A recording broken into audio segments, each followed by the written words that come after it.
entendant se rapprocher les bruits de pas d'un coureur.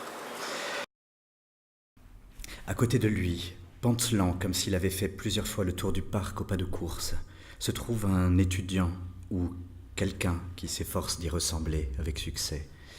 Il a les cheveux en brosse et porte un short blanc, des tennis, un sweatshirt. Est-il ici en toute innocence ? Non. Il met aussitôt la main au paquet de Johnny à titre d'essai. Tous les deux, dans la caverne. « Qu'est-ce que t'aimes faire ?» demande-t-il à Johnny. « Que dalle, mec, j'aime faire que dalle », répond sèchement Johnny, agacé, pensant que le type suggère la réciprocité. « Tu veux que je te pompe le dard ?» dit le type en sweatshirt, sans prendre de gants. Johnny hausse les épaules, feignant l'indifférence. « Je vais te pomper », propose le type en sweatshirt, ce qu'il fait. Au bout d'un moment, il s'arrête soudain, se lève, déboutonne son short blanc pour le laisser glisser. « Tu veux me la mettre ?» Ici, demande Johnny après quelques secondes, pendant lesquelles il est arrivé à la conclusion que ce n'était pas une insulte, puisque dans ce cas, c'est lui qui ferait l'homme. « Pourquoi pas ? Allez, mets-la moi. Tu sais pas ce que tu perds, mec, si tu refuses, dit-il d'un air suffisant. « Non, tranche Johnny, emmerdé par la vanité du type. Mais a-t-il même été tenté ? Il n'en est pas sûr. Comme tu voudras, il s'accroupit à nouveau pour sucer Johnny. Après que Johnny a joui et rajusté son pantalon, le type en sweatshirt lui dit « Une autre fois, tu me baiseras, ok, beau gosse ?»« Ouais, un de ces quatre, » répond Johnny qui se dirige déjà vers la sortie de la caverne. « Génial !» s'écrie le type au sweatshirt. Sans même prendre le temps de se demander s'il est rassasié ou non, Johnny retourne dans la clairière de l'arène et comprend alors qu'il a besoin de s'en faire un de plus. Il est 14h41. Un en moins d'une demi-heure, et ça aurait pu être encore plus rapide si ce petit mec m'avait pas suivi. Merde alors, le revoilà, qui l'observe quelques pas plus loin, et il y a également l'homme en costume qui faisait partie des trois de tout à l'heure. Comment se débarrasser du petit ? Je pourrais lui dire que je tapine, non, ça risque juste de l'exciter encore plus.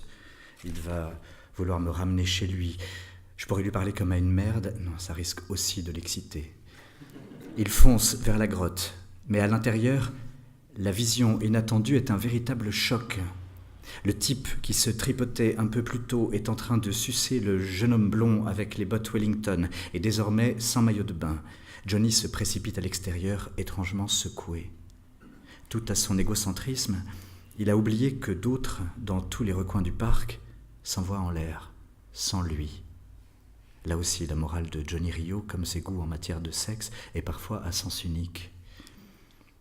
Il remonte rapidement le chemin via le labyrinthe jusqu'à la falaise et au-delà, croisant d'autres hommes, pareils à des fantômes dans un cimetière à la dérive.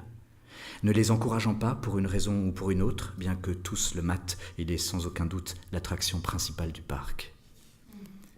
Il s'est déplacé dans un passage étroit, en forme de fer à cheval, et s'est retrouvé presque exactement à l'endroit où il est entré, et le petit homme craintif s'y trouve. Putain ! Finalement, Johnny parvient à l'esquiver assez longtemps pour que l'homme en costume se mette à tourner autour de lui. Mais voici ce qui se produit, et Johnny en est complètement retourné. Au lieu de venir le draguer, l'homme passe à côté de lui. Pivotant sur lui-même, Johnny aperçoit le type en Bermuda. L'homme en costume se dirige vers lui, pas vers Johnny. L'homme en costume se dirige vers lui. Avant que l'atroce sentiment de rejet ne puisse s'abattre sur lui telle une hache prête à le débiter en morceaux, Johnny éclate de rire. « Ils étaient en train de se draguer, pense-t-il, incrédule. » Il se raccroche à une parade toute faite, à une raison. Et puis, merde, c'est juste qu'ils sont plus à l'aise l'un avec l'autre, pense-t-il, comme il les observe s'éloigner ensemble. Ils cherchent à baiser l'un avec l'autre, et s'ils m'ont laissé tomber, c'est qu'ils savent que j'aurais pas voulu parce que j'ai l'air trop viril. Et ils ont sûrement pensé que je faisais le tapin parce que ça se voit, j'y peux rien. Et c'est pas leur truc. Et en plus, le petit mec m'a foiré le coup et... L'ego de Johnny reste intact pour cette fois. Enfin, presque.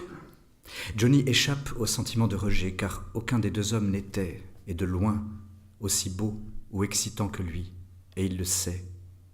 Si l'un des deux avait vraiment été bel homme, Johnny en aurait eu le cœur brisé. Il est 14h54. Revoilà le petit homme craintif. Mu par une impulsion irrépressible, Johnny se dirige vers lui, louche comme un taré, et s'ingénie à trembler et gigoter ses mains, s'agitant sur ses flancs convulsés. Ça devrait calmer ses ardeurs, songe-t-il.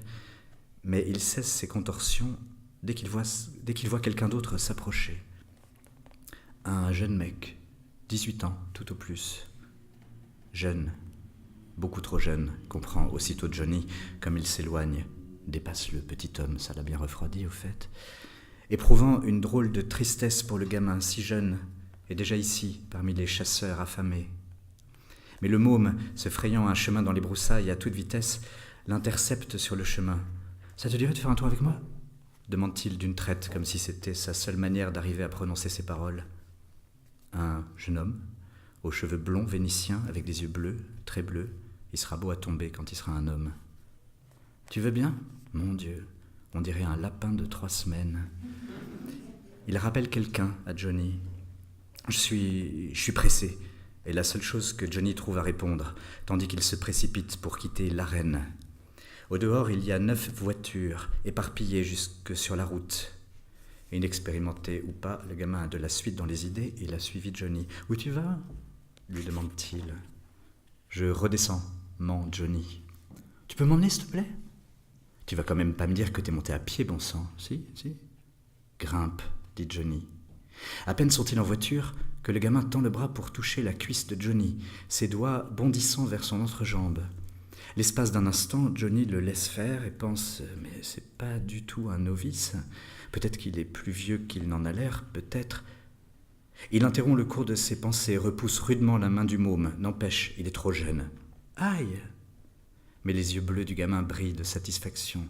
« Arrête ton cinéma, dit Johnny, qui a l'impression épouvantable d'être un vrai cul serré, mais tant pis, merde. » Au pied de la route, là où se trouvent les premières habitations, il dit au gamin « Salut. »« T'es sûr que t'as vraiment envie que je me tire ?»« Tout à fait, » répond Johnny en pensant « Est-ce que je vais devoir virer ce petit con à coups de latte ?»« Alors, ramène-moi en haut, stop. »« Non, dit Johnny, inflexible. Dépêche-toi de sortir, je suis pressé. » Johnny est convaincu que le môme ne devrait pas se trouver dans le parc, mais tout aussi déterminé à parvenir à ses fins. Le gamin sort. Passant sa tête par la vitre, il dit « Au revoir » et lance à Johnny un regard violemment énamouré. « Sois sage. » Johnny tente d'effacer le malaise qu'il éprouve à s'être montré aussi cul serré. « Salut. » Il est 15h09. Cette petite merde m'a fait perdre mon temps, pense Johnny en rebroussant chemin. Mais sa colère retombe car il se souvient tout à coup à qui lui fait penser le gamin, au petit de Tina. À la radio, les tonalités mélancoliques et soul des Beatles, tandis que Johnny, de nouveau torse nu, fonce vers un endroit où il a remarqué 3 voitures agglutinées les unes aux autres sur le bas-côté. Il sort. Un enchevêtrement d'arbres et de lianes, pareil à un fin lacis de fil de fer. Un chemin étroit mène à un entrelac encore plus compact, comme une ruche. Mais dans la ruche se trouvent déjà 2 hommes. Pantalons baissés, ils sont allongés par terre, sur le ventre.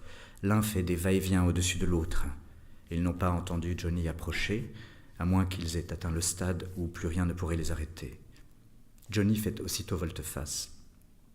De retour sur la route, il remarque un autre chemin. Il l'emprunte, mais pour découvrir qu'il mène lui aussi vers la ruche, où les 2 hommes ayant terminé remontent leurs pantalons. Johnny reprend la voiture et prend la poudre d'escampette lorsqu'il aperçoit le petit homme craintif posté devant l'entrée de l'arène. Il se gare devant la zone inexplorée près du pylône déglingué où il a aperçu de nombreuses voitures la veille. Cette zone, plane et broussailleuse pendant quelques mètres, devient bientôt une forêt dense. Aucun véhicule devant la forêt pour l'instant. Celui de Johnny servira de signal. Un sentier, tellement pentu qu'il manque de glisser, le conduit à un enchevêtrement de branches et de lianes comme un gigantesque nid posé sur le flanc. À l'intérieur, le nid est encore plus sombre que la caverne. La lumière du soleil peine à percer les ténèbres. Si étrange de se retrouver là au milieu des branchages, à attendre. Si étrange et inquiétant, comme d'être seul au monde. Johnny a l'impression d'avoir été abandonné au beau milieu d'un rêve. Il est 15h47. Une voiture de sport, capote baissée, s'approche. À l'intérieur, un homme et une jeune femme. Tournant la tête pour voir Johnny, l'homme écrase les freins et s'exclame « Waouh !» Il continue de dévisager Johnny tout en parlant à la femme qui n'a même pas jeté un regard à Johnny. Après un petit moment, l'homme fait marche arrière, se gare de l'autre côté de la route et sort. La jeune femme, les yeux rivés devant elle, reste dans la voiture, impassible. L'homme, noireau et stylé, aborde Johnny. « Tu cherches de l'action, chérie ?»« De quel genre d'action tu parles, Mano ?» demande Johnny. « Du genre, c'est toi le plus bandant, c'est toi qui choisis, » répond l'homme. « Et elle ?» Johnny désigne la femme. « C'est une Gwyn, » dit l'homme. « T'es sûr ?» ne peut s'empêcher de demander Johnny. « Carrément, » réplique l'homme en riant, « c'est ma femme. » Alors, ils descendent le sentier. L'homme suce Johnny à blanc. La proximité de la femme, bien qu'elle ne puisse les voir, évidemment, l'excite encore plus, et Johnny jouit très vite. « Magnifique, » dit l'homme, « tu m'as épaté, chérie. » Ils retournent tous les deux sur la route. La femme n'a même pas lancé un coup d'œil derrière elle. L'homme noireau monte dans sa voiture, lui dit quelque chose, et ils s'en vont. Il est 15h58. Et Johnny Rio est prêt à recommencer. « Encore un, et ça fera autant qu'hier, et après je rentre, se convainc-il. Plus qu'un pour que ça fasse 3, comme hier. » Gravir la pente en voiture, des véhicules en tous sens, regard appuyé des hommes, immobiles, en mouvement. Johnny se gare au creux d'une colline, sort. Dès que l'homme arrive en voiture, Johnny sait qu'il ne se passera rien entre eux. « Je tapine, mec », lui dit Johnny lorsque le type s'approche. Il se dit que ça le fera fuir. L'homme a l'air froissé. Navré pour lui, Johnny tente de se rattraper. « C'est seulement que j'ai besoin de thunes pour l'essence, je dois rentrer chez moi à Laredo, ment-il. Je ne veux pas te faire perdre ton temps, mec, écoute, je vois bien que t'es pas le genre à payer, je sais que t'en as pas besoin. » Il ne veut pas offenser le type. Mais Johnny a tout faux. « C'est combien ?» demande l'homme. « Oh non. »« $10, » dit Johnny dans un vieux réflexe. « Je t'en file 5. »« Putain !» réplique Johnny, insulté alors qu'il n'avait aucune intention de baiser avec cet homme. « Ok, l'homme réfléchit. » 10. Et t'as qu'à laisser ta voiture ici ? Je t'emmène, comme ça t'économisera l'essence, ajoute-t-il avec malice. Il veut le faire chez lui. Non, réplique Johnny, je te suis. Quand la voiture de l'homme tourne à gauche, Johnny effectue un virage serré sur la droite. Il n'est pas fier de lui, bien sûr, mais ça aurait pris des plombes et j'avais pas envie de me le taper. Par peur que l'homme essaie de le retrouver, Johnny se rend à l'observatoire. Dans les toilettes, un homme pisse. Venu ici dans ce seul but, il prend néanmoins son temps. Johnny se sent à bout de nerfs. Il brûle de pouvoir se retrouver seul avec le miroir. Il commence à croire que c'est le sien. Lorsque l'homme finit par s'en aller, un touriste patenté se pointe. Putain, Johnny est hors de lui. Le touriste achève de pisser. Enfin, Johnny peut profiter du miroir pour lui tout seul. Curieusement, peut-être parce que toutes ces interruptions lui ont mis les nerfs en pelote, il s'en approche avec hésitation. Car il se souvient du visage grimaçant qui lui a fait fuir Los Angeles. Merde, faut que je vire ça de ma tronche, c'était il y a des années quand j'étais taré. Je suis sublime. Pris d'un élan soudain, il embrasse son reflet. Un homme posté devant la forêt, le seul du secteur. Il est si repoussant, gros, petit, que personne ne s'est arrêté.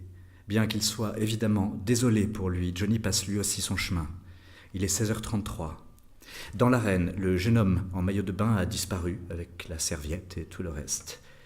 Johnny a déjà attiré un homme qui le suit sur le chemin de la grotte. Bingo!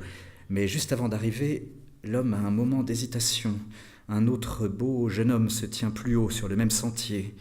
L'homme hésite-t-il entre lui et l'autre ? Ou attend-il seulement que l'autre s'en aille afin d'entreprendre Johnny ? Et le beau jeune homme qui...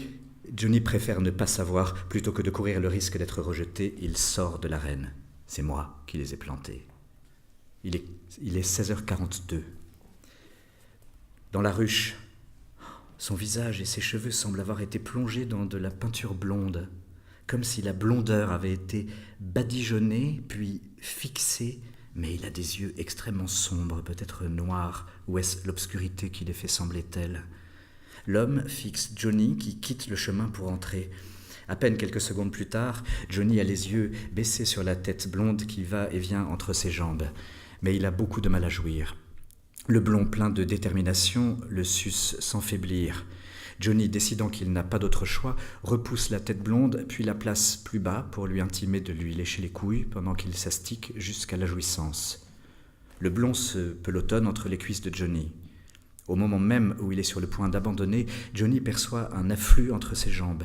Il relève la tête blonde, dont la bouche est prête à recevoir le foutre. Tandis que Johnny jouit faiblement dans la bouche du blond, celui-ci se branle. Il se relève, crache avec précipitation comme s'il allait vomir. Les yeux sombres se tournent avec hostilité vers Johnny. « Merde !» dit le blond. « Comment ça, merde ?» demande Johnny, indigné. Le blond bégaye dans un dégoût manifeste. « Je veux dire, tout ça, c'est tellement... » Il s'enfuit, peut-être au bord des larmes, de la nausée. Déprimé, Johnny s'assied dans sa voiture. Il jette un regard noir au ciel que le nuage grisâtre recouvre de son voile. S'il pouvait juste se dissiper une bonne fois pour toutes, souhaite-t-il. Au Texas, le ciel. Il étouffe ses pensées par le vacarme bruyant de la radio et des Lovin' Spoonful. Hot town, summer in the city, back on my neck. Il est 16h55. Il y a désormais encore plus de voitures dans le parc, de nouveaux arrivants qui viennent ici au sortir du travail. Plus qu'un. Quelque chose s'acharne en lui, même s'il a dû se forcer à jouir à peine quelques minutes plus tôt. Encore un Pourquoi ? Quelle raison ?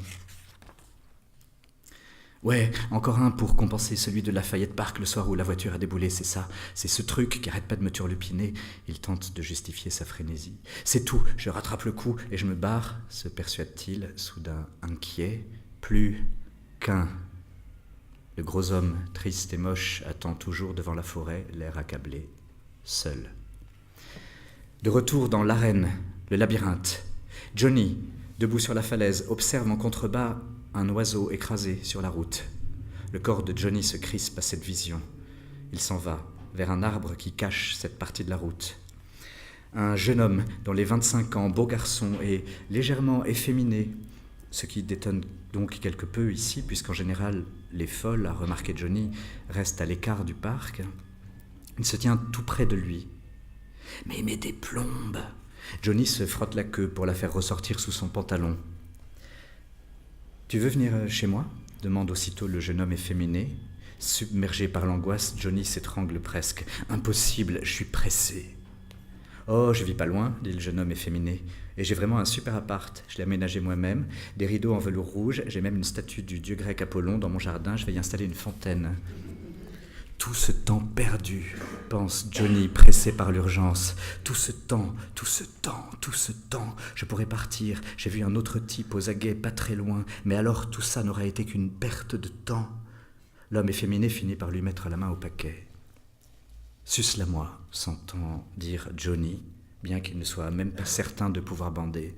« Quand même » fait le jeune homme efféminé, pris d'un vertige et jouant les ingénus, alors que ses doigts se trouvent déjà sur la queue de Johnny. Je ne fais pas ce genre de choses en public. Comme il se rend compte que Johnny est sur le point de déguerpir, il nuance son propos. Enfin, d'habitude, ce n'est pas mon genre. Tout en déboutonnant la braguette de Johnny, il poursuit. En fait, la seule fois où je l'ai fait, on m'avait forcé. Au ton de sa voix et à sa manière de rouler les yeux, il apparaît clairement, comme il continue de parler, qu'il évoque là un de ses fantasmes. Un mec super viril, et mignon en plus, il te ressemblait maintenant que j'y pense. Et bon, il m'a attrapé la tête au milieu du sauna et il m'a fait « suce-la-moi salope ». Un peu comme toi, à part qu'il a dit salope. Bon, qu'est-ce que je pouvais faire ? Je me suis retrouvé avec la fièvre de Johnny bouillonne sauvagement. Tout ce temps, il allonge le bras pour attraper la tête du type et la forcer à descendre. Celle-ci n'offre qu'une résistance symbolique. Continuant à jouer la comédie de l'inexpérience, le jeune homme efféminé s'étrangle. Pourtant, la bite de Johnny n'est même pas en érection. « Suce-la-moi, salope !» Johnny prononce les mots du fantasme. Et aussitôt, le jeune homme efféminé avale jusqu'à la garde de la queue de Johnny, qui durcit à peine. Johnny se détache, sans même essayer de jouir, comprenant soudain qu'il doit quitter le parc. Le gamin qui l'a accompagné en bas de la colline tout à l'heure se trouve près de sa voiture et semble de toute évidence l'attendre. Johnny l'ignore. ignore les hommes assis dans leur voiture, les autres flottant tels des fantômes dans le vert crépusculaire de l'arène. Comme il s'éloigne à vive allure, les voitures proliférant le long de la route, Johnny a le sentiment d'avoir participé à un rituel dont le temple se trouve être Griffith Park. Il est 17h17.